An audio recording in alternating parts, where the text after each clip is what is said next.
Hello. I hope that you are doing amazingly today. Um, so I tried to put this out on social media a couple of days ago, and I had a problem with my audio.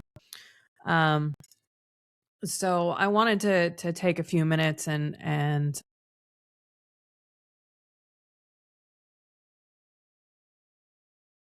there we go, and talk to you guys about something that has become really important to me.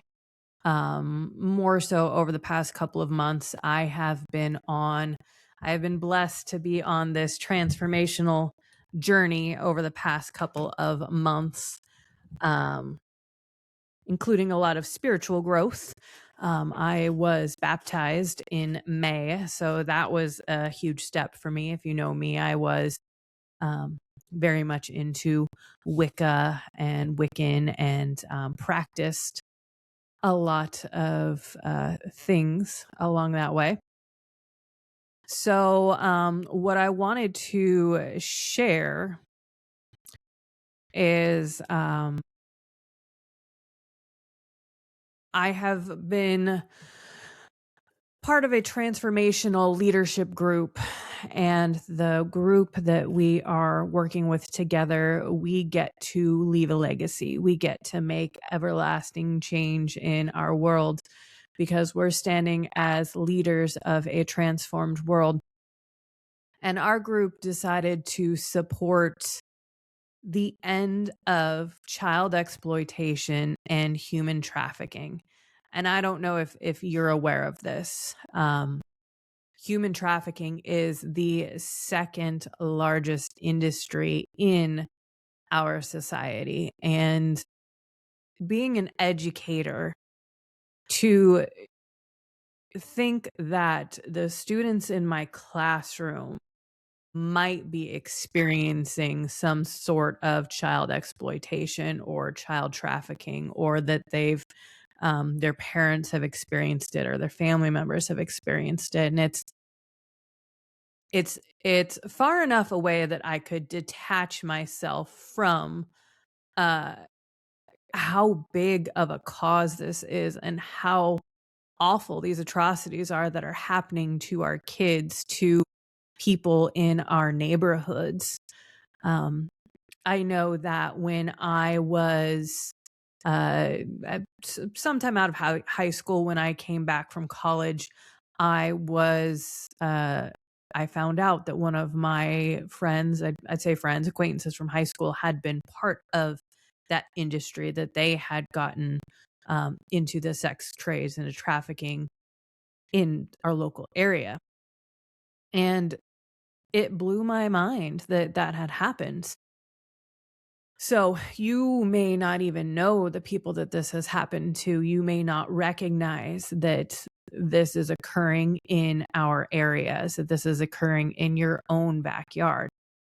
So our leadership group decided to step up, and we are going to do something about this, about these atrocities that are happening in our hometowns, and for some of us in our own houses.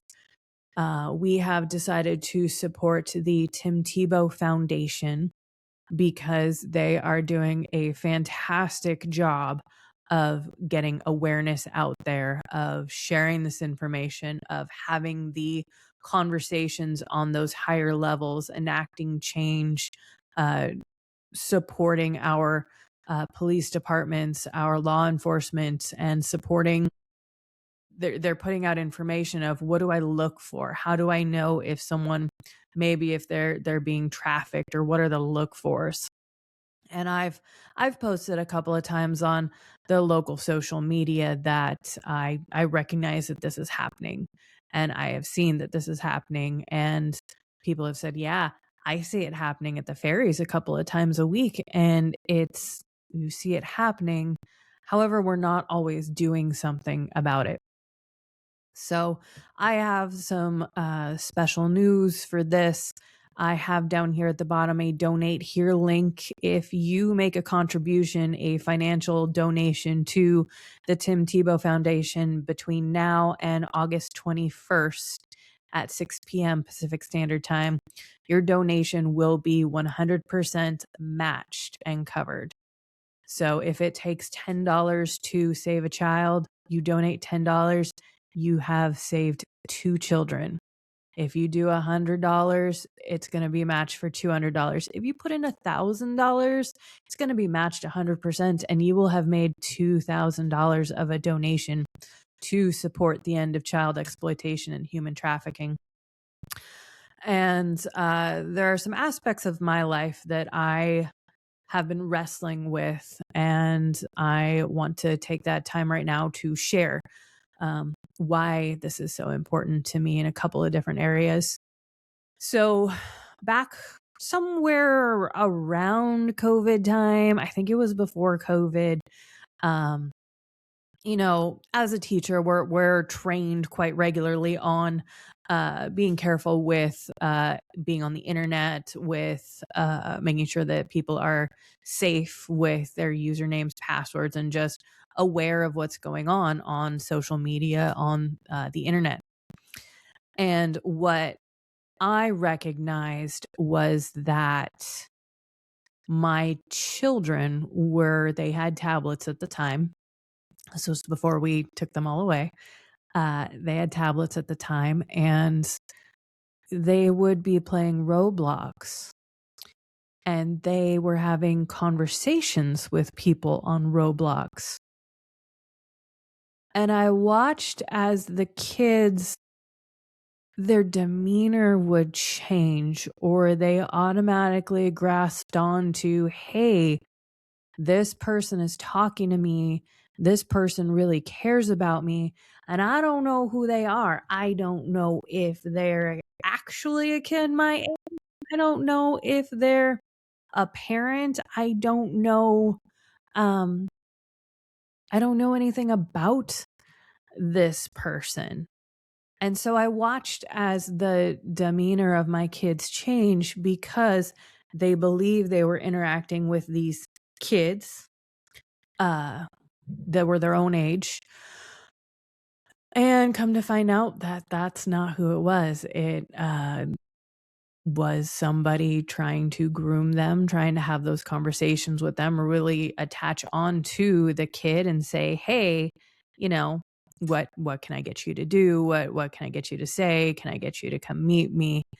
And that happened in my own living room.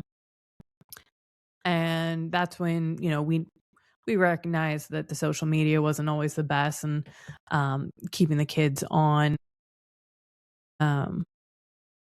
Roblox unsupervised was not a good idea at the time. So tablets were gone at that point.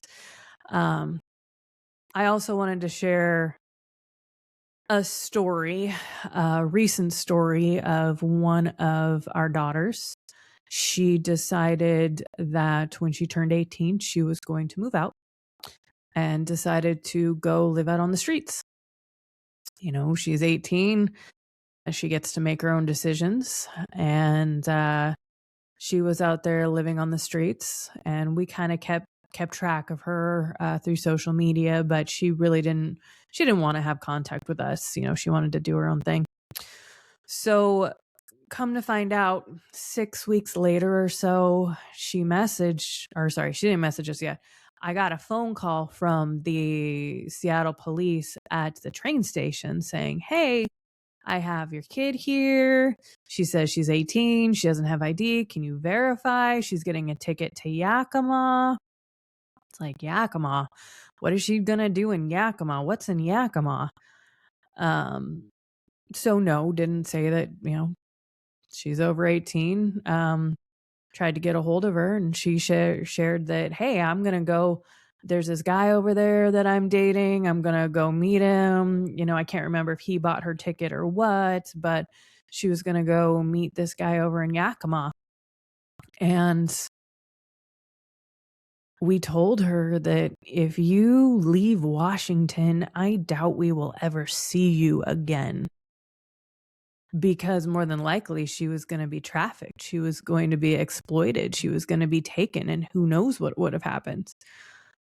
She ended up getting a ticket. She ended up getting on that train and we kept talking to her saying, hey, I don't think this is a good idea. I'm scared for you. I'm scared for what's going to happen to you. And she got as far as the down in southern Washington, Vancouver, Washington. She made it down to there. And we get a call from her saying, Mom, Dad, I made a mistake. I made the wrong choice. Can you come get me? And we're like, well, yeah, it's like 10 o'clock at night. We can't come right now. We can come get you tomorrow morning. And I have every reason to believe that she may have made some choices that night and stayed the night in a hotel room with somebody who, gave her room and board for the night. And luckily, we were able to bring her home, get her home. But so many people out there, they don't have the relationship with their kids. Their kids, just decide, hey, I'm going to do this. This is who I am. I completely believe this other person more than I trust my parents, more than I trust my family. And they're gone. They disappear. They're never seen or heard from again. And I can also share that while this was not a moment of trafficking, I know what it's like to expect your children to come home and they don't. Shortly after we got married, we went to go pick up our kids from their mother's house from the weekend, and they weren't there. They didn't show up. We got paperwork instead, but they were gone.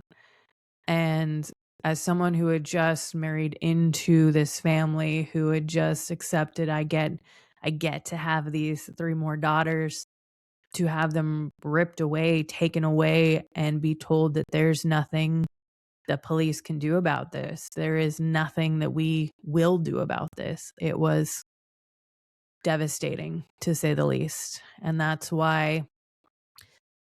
is why the mission of combating child exploitation and human trafficking is so important to me.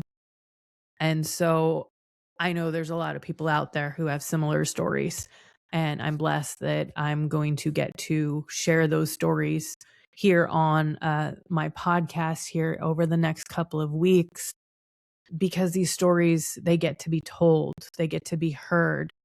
We get to enact that change. We get to support these missions. We get to support the people who are doing the good work that maybe we feel like we can't do, but there is something that we can do. And so I encourage you, if this mission moves you, if this motivates you, click the donate here link.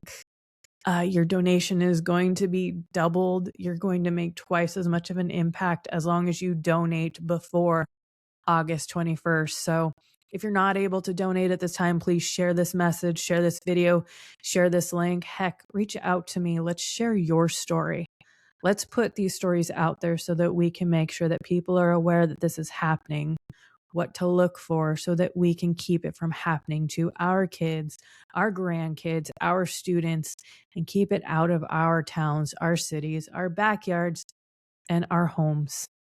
So I hope this resonates with you. I appreciate everything that you're doing to help support this mission, and I hope you have a good rest of your day. Thank you again.